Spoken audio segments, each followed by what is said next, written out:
우리는 기후위기를 방치할 수 없는 것이다. 지금은 기후위기 비상 시기다.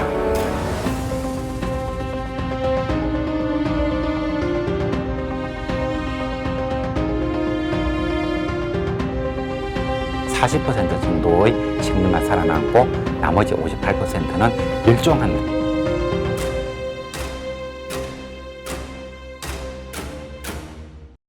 예, 이번 시간에는 우리나라 학교에서 수행하고 있는 기후위기 교육, 환경교육의 실상에 대해서 좀 알아보려고 합니다. 6월 5일이 환경의 날이었는데 그때를 기회로 해서 우리나라 보수 언론에서조차도 우리나라 학교에서 소홀히 하고 있는 기후위기 교육, 환경교육 문제의 실상과 그것이 가져오는 문제점에 대해서 소개를 한 적이 있습니다.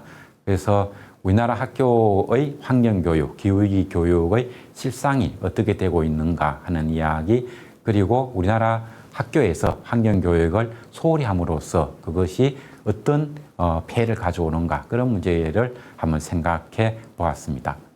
예, 순서는 이런 차례로 얘기를 해보려고 합니다. 먼저 학교 환경교육이 왜 필요한가? 학교 환경교육을 함으로써 우리가 기후위기 대응에 어떤 도움을 받을 수 있는가, 이런 내용이 되겠습니다. 그리고 두 번째로는 학교 환경교육, 그리고 성인들을 대상으로 하는 시민 환경교육의 우리나라 실상이 어떠한가 하는 얘기를 알아보려고 합니다. 그래서 이것을 바탕으로 해서 우리나라의 환경교육, 즉 학교 환경교육과 시민 대상의 환경교육이 어떻게 나아가야 되는가, 이런 문제를 생각해 보겠습니다. 예, 첫 번째로는 이 시민 환경교육 혹은 학교 환경교육의 역할이 무엇인가 하는 이야기입니다. 문재인 대통령 시절에 우리나라의 2050 탄소 중립 달성 전략이라는 것을 발표한 적이 있습니다. 그 자료를 보면은 우리가 2050년까지 탄소 중립에 도달하기 위해서는 사회적 역량이 강화되어야 된다. 즉 정부라든가 기업체의 그 노력도 중요하지만 그 시민들이 이 정책을 이해하고 지지해 주는 것이 중요하다, 이런 얘기가 1번, 2번으로 들어가 있습니다. 그래서 첫 번째는 지역 중심의 탄소 중립 사회 구현이 중요하다. 즉 2050 탄소 중립으로 나아가는 데 있어서는 결국은 지자체 단위, 즉 지역 중심의 탄소 중립의 추진이 필요하다, 이런 얘기를 하고 있고요. 이 1번에 대해서는 이번 윤석열 정권에서도 마찬가지 이야기를 하고 있고, 오히려 문재인 정권 시절보다도 지역에서 지자체가 되겠죠. 광역지자체라든가 기초지자체에서 더 큰 포션을 가지고, 즉 책임감을 가지고 탄소 중립의 책임을 다하도록 하겠다는 그런 목표를 가지고 있습니다. 그리고 이러한 정책이 성공하기 위해서는 무엇보다도 국민 인식 제고가 필요하다라고 얘기를 하고 있습니다. 이것은 이런 기후위기 대응만이 아니라 정부 정책이 성공하기 위해서는 국민적 지지가 있어야 되는 거죠.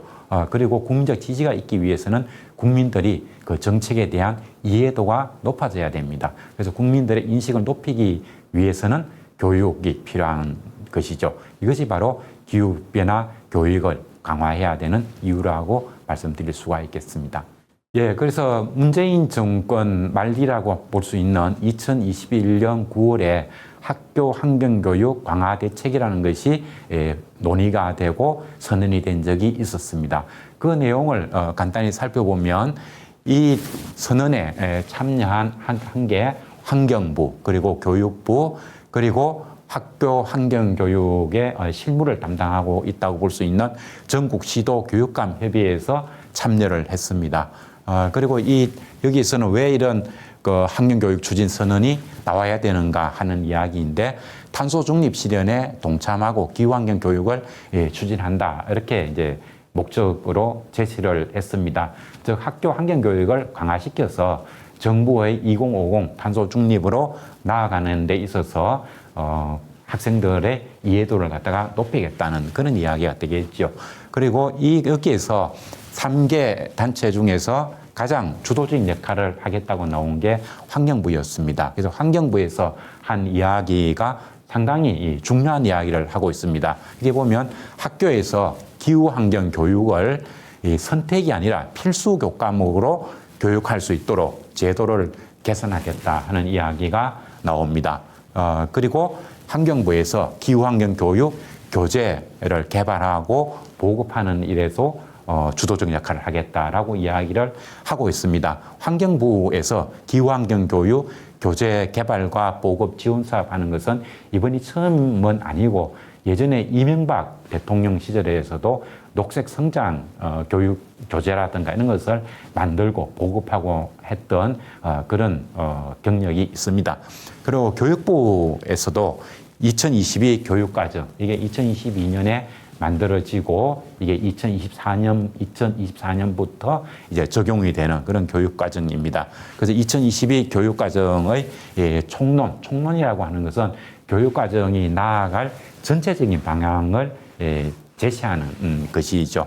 그래서 이 총론에 보면 이때 2022 교육과정 처음에 시작될 때는 생태 전환 교육이라고 하는 큰 목표를 제시를 했었습니다. 그리고 강론을 통해서라고 하는 것은 각 세부 교과목을 통해서 이렇게 되겠죠.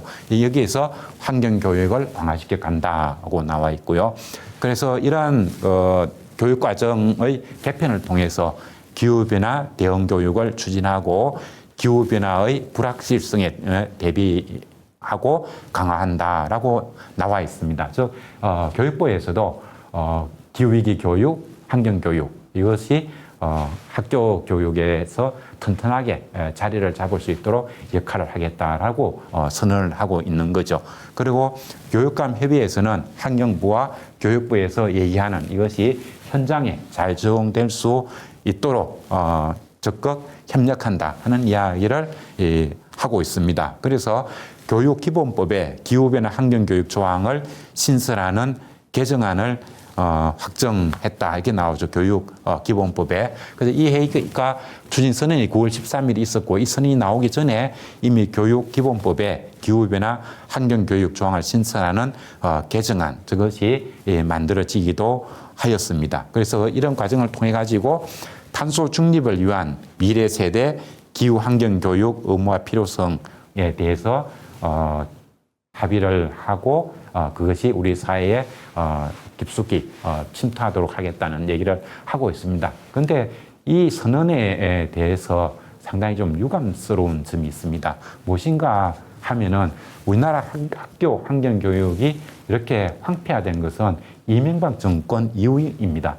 이명박 정권 이전에는 우리나라의 학교 환경교육이 상당히 광범위하게 거의 모든 학교에 학교 환경교육이 보급이 되었고 그리고 대학에는 환경교육과가 신설이 되고 환경교사가 많이 배출이 되어서 학교로 들어가기도 하였습니다. 그러다가 2009년입니까? 이명박 정권의 출범과 함께 이명박 대통령 자신은 녹색 성장이라든가 환경이라든가 그다음에 탄소 중립까지는 아니지만 기후변화 대응이라든가 이런 얘기를 많이 했습니다만 실상에서는 학교 환경교육을 퇴출시키는 이런 역할을 하였던 거죠. 그리고 그러한 기조가 박근혜 정권까지 쭉 이어졌었습니다. 그래서 제가 생각이라기보다 기대하기로는 이것이 전 세계적인 조류에 비춰보더라도 상당히 비정상적이기 때문에 문재인 정권 초기에 환경부와 교육부가 합심해서 학교 환경교육을 복원시키는 이런 행동을 빨리 하지 않을까 이런 기대를 저는 개인적으로 하고 있었고 믿었습니다. 그렇지만 그런 움직임은 없었고 이렇게 당연히 해야 될 이러한 학교 환경교육 복원 선언이 이 정권의 문재인 정권의 말기 2021년 9월이니까 사실상 말기인 거죠. 우리가 비유를 하자면 이미 식사를 다 하고 설거지를 해야 되는 그런 정권 말기에 와서야 이러한 학교 환경교육 강화 대책이 나왔다는 것은 상당히 유감스러운 일이었다라고 저는 생각을 하고 있습니다. 예, 그래서 2022 교육과정 총론에서는 그 생태 전환 교육, 즉 모든 교과목에 생태 전환 교육을 기저에 깔고 그걸 바탕으로 교과목, 교육과정을 만들어 간다 하는 게 합의가 되었던 거죠. 그렇지만 윤석열 정권이 들어서고 난 이후에 2022 교육과정에서 생태 교육이라는 용어, 그리고 노동이라는 용어, 그리고 여기는 제가 지적 안 했습니다만 민주시민 소양이라든가 이러한 용어들이 다 삭제가 되는 이런 일들이 벌어졌었습니다. 이러한 것을 보도한 KBS의 보도 내용이 되겠습니다.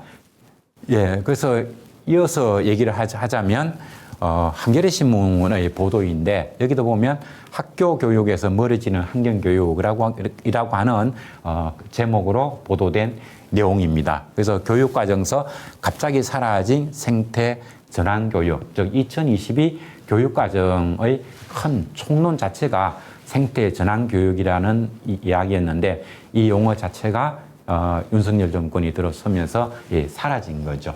그래서 2022 개정 교육과정 총론에서 생태 전환 교육이 삭제된 것과 관련해서 교원단체들이 반발을 했다는 거죠. 기후위기가 가속화되는 지금 생태 전환 교육은 선택이 아닌 필수가 되어야 한다. 근데 이것을 삭제한다는 것은 시대적 조류로 보더라도 합당하지 않다. 이런 그 지적을 많이 했었습니다. 그래서 이것을 생태 전환 교육이라는 것을 삭제할 것이 아니라 다시 총론에 반영해서 원상복구를 해야 된다라는 얘기를 교육단체에서 많이 했다. 학교 현장 선생님들이 또 이런 지적을 하였다 하는 보도 내용입니다. 그러니까 이미 윤석열 정권에 들어와서 개정 교육 과정에서 이런 그 생태 전환 교육이라는 이런 용어를 갖다가 삭제한다는 것은 이미 교육 내용을 어떻게 가져갈 것인가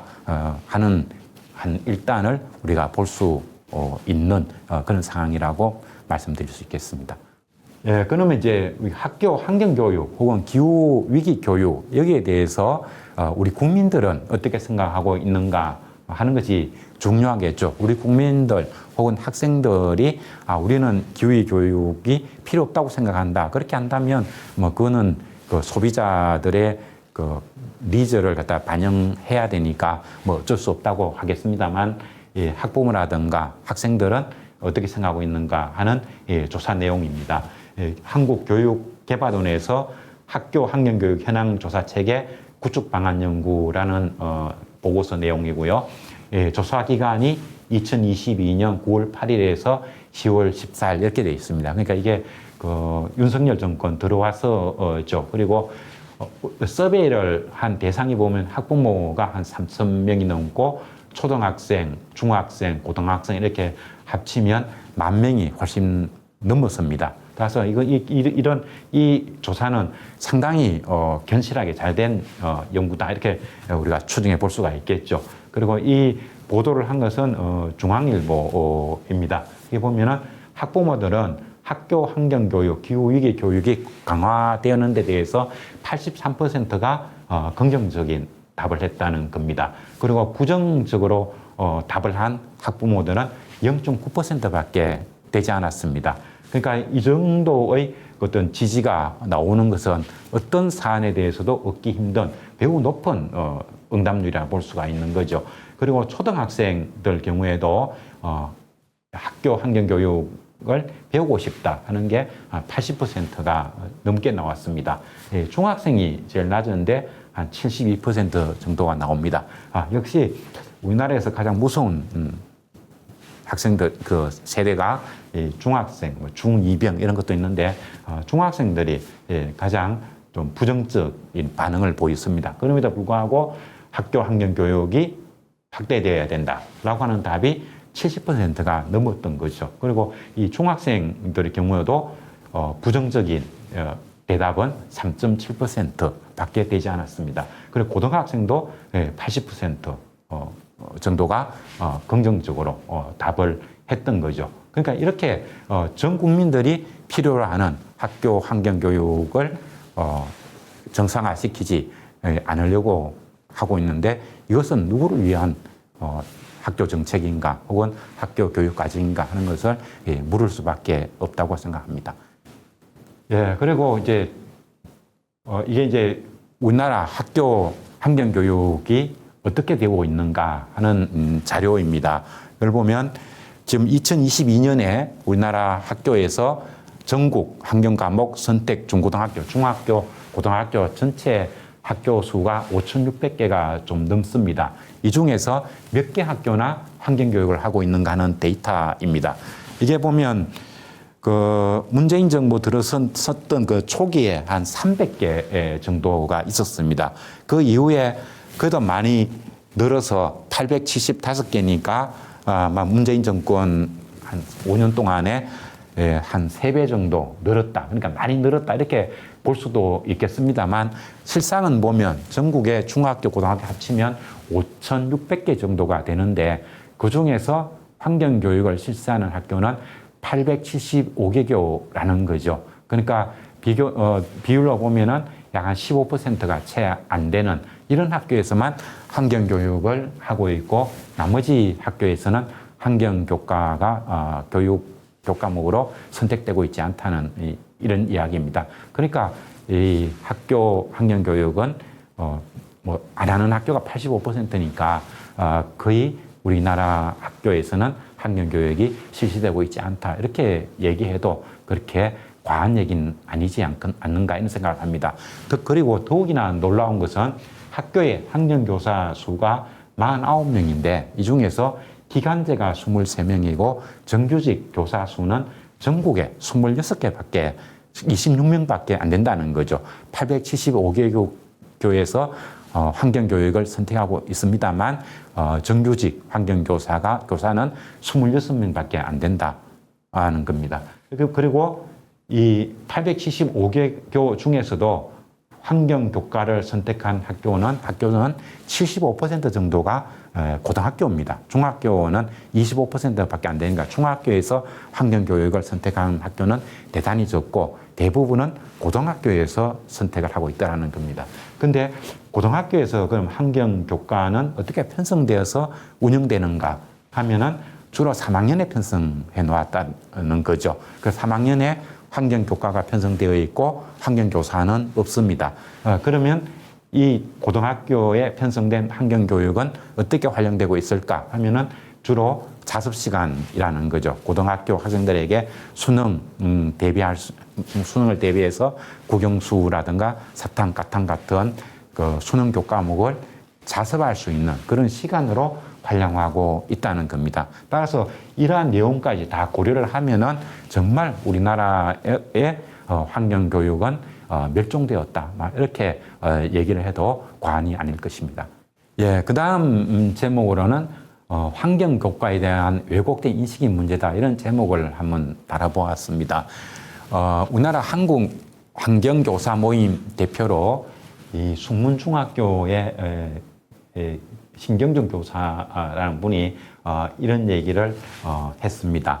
예, 우리가 환경교육 이렇게 얘기를 하면은 뭐 휴지 버리지 마라, 뭐 버리지 마라, 뭐 이런 얘기, 그리고 휴지를 주스라, 뭐 주변을 깨끗이 해라, 뭐 미화하라, 뭐라든가, 혹은 아껴 쓰라, 뭐 이런 요로 해서 개인의 문제로 환경 문제를 몰아가고 있다는 거죠. 근데 이러한 방식으로 기후위기에 대응할 수는 없지 않느냐, 이런 요 얘기를 하고 있습니다. 그러니까 기후위기 문제, 환경 문제, 그것이 인간과 어떤 관계에 놓여져 있는가, 그리고 지금 지구환경, 그 다음에 기후위기 문제가 어떤 상태에 있는가, 이것을 방치했을 때 이게 우리에게 어떤 영향을 주게 되는가 하는 것을 체계적으로 교육을 하고, 그리고 그것을 지키기 위해서 우리가 목소리를 높이고, 그래서 사회의 압력으로 작동도 할 수 있어야 되는데, 그것이 아니라 개인적 차원에서 뭐 주변을 갖다가 미화하는 정도, 이것이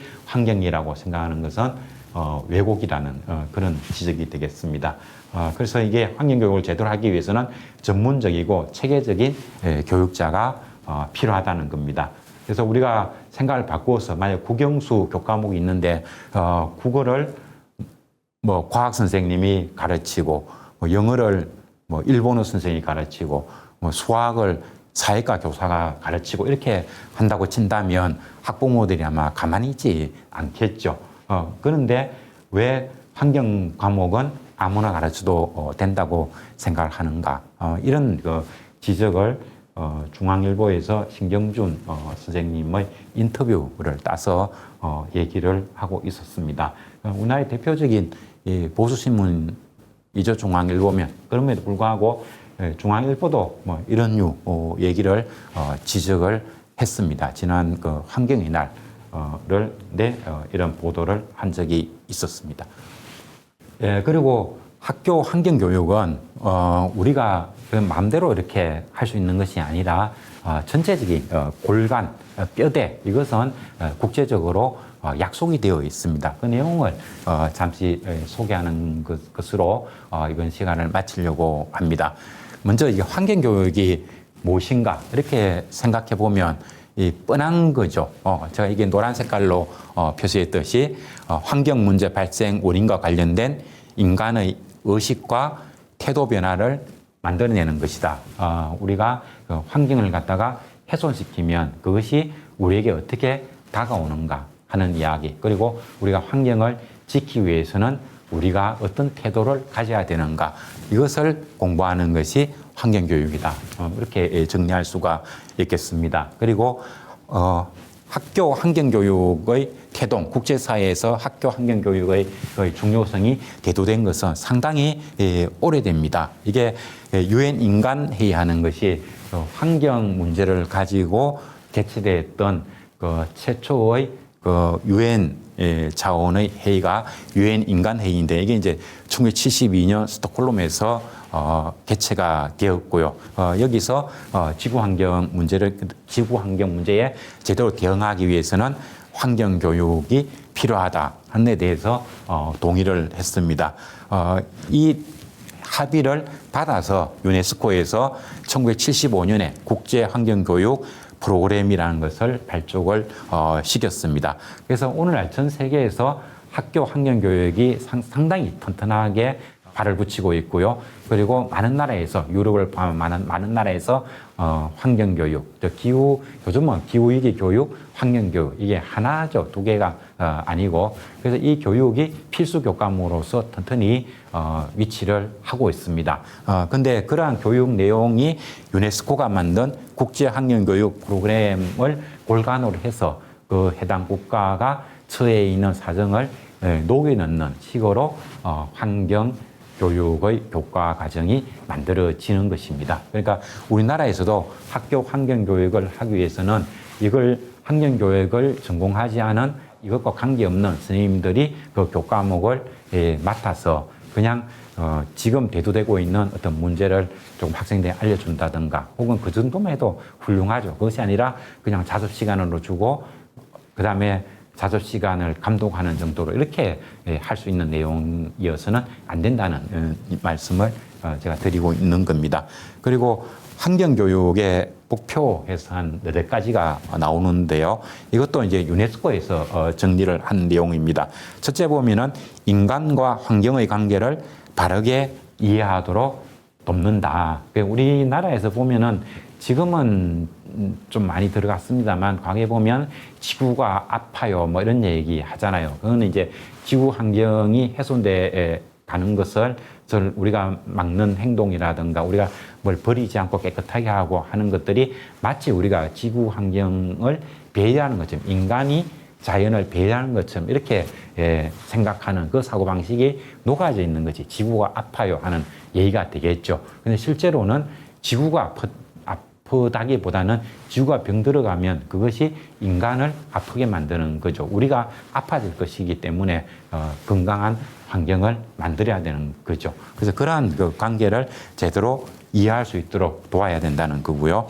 그 다음에 두 번째는 환경에 대한 인간의 책임감과 도덕성을 갖도록 돕는다. 이 얘기가 있는데 이것은 환경이 오염되는 그 원인은 인간에게 있다 하는 얘기를 해야 된다는 겁니다. 그래서 우리나라에서 좀 보면 한국 교육을 굉장히 강한 톤으로 비판하고 계신 분이 중앙대학교 김누리 교수님 인데 김누리 교수님 얘기를 들어보면 이 독일 그분이 이제 독일에서 공부를 했으니까요.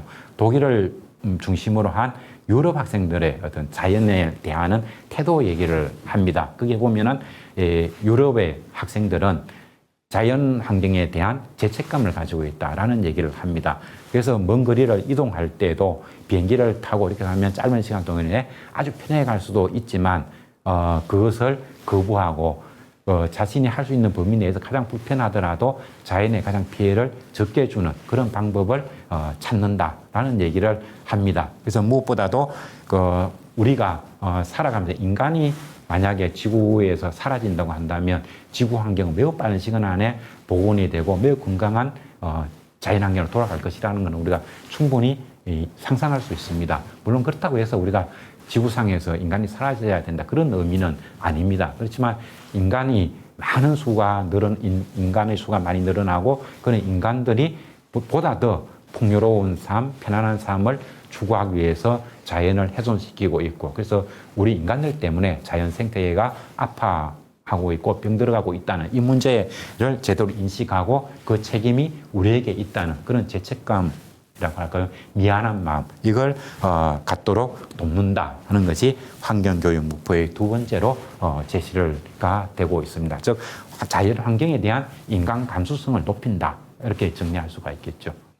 그리고 세 번째로는 그 환경 문제의 원인과 현상을 파악하고 이를 해결할 수 있는 능력을 함양한다. 그래서 저런 교육을 하기 위해서는 학교에 환경을 전문으로 공부한 전공자 선생님이 환경교육을 담당해야 된다는 이야기를 드릴 수가 있겠습니다.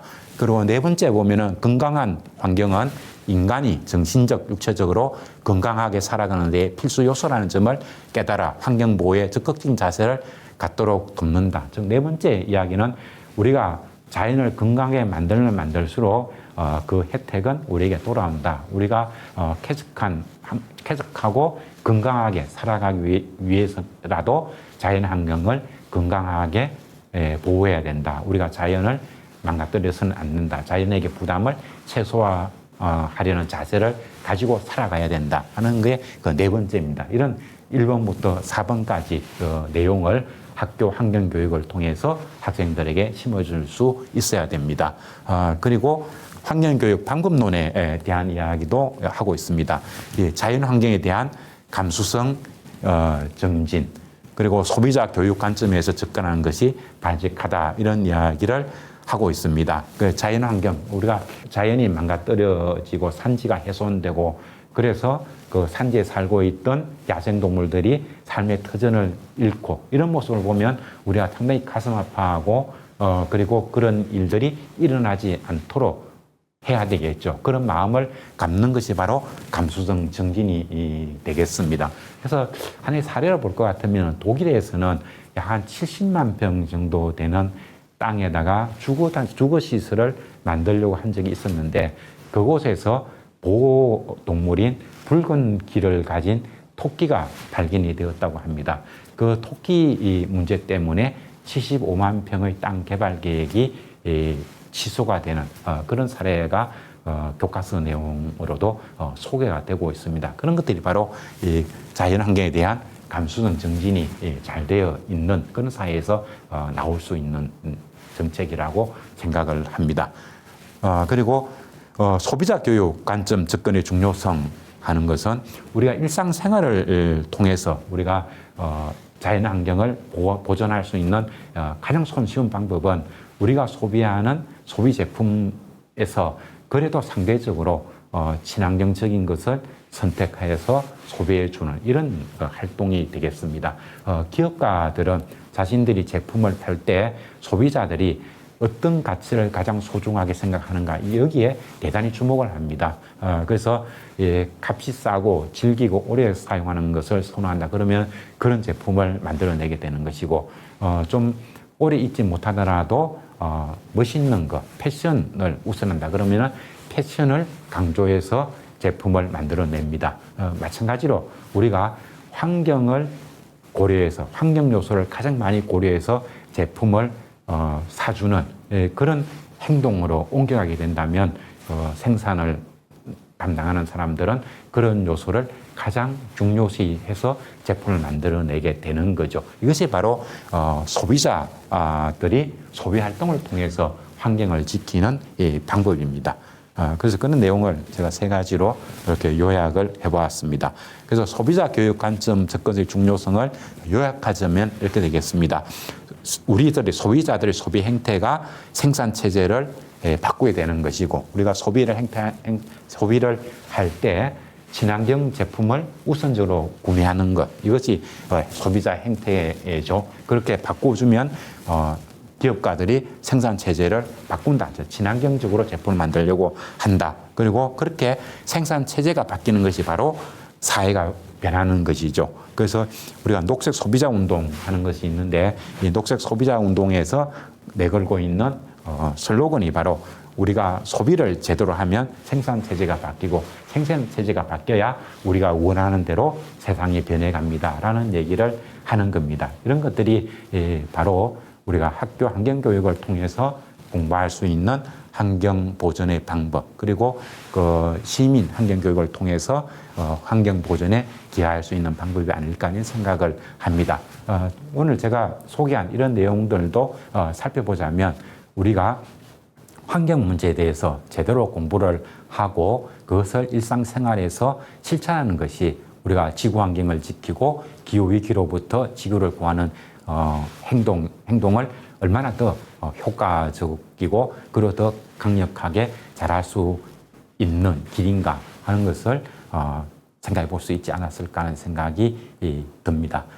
이번 시간 강연은 이것으로 마치도록 하겠습니다.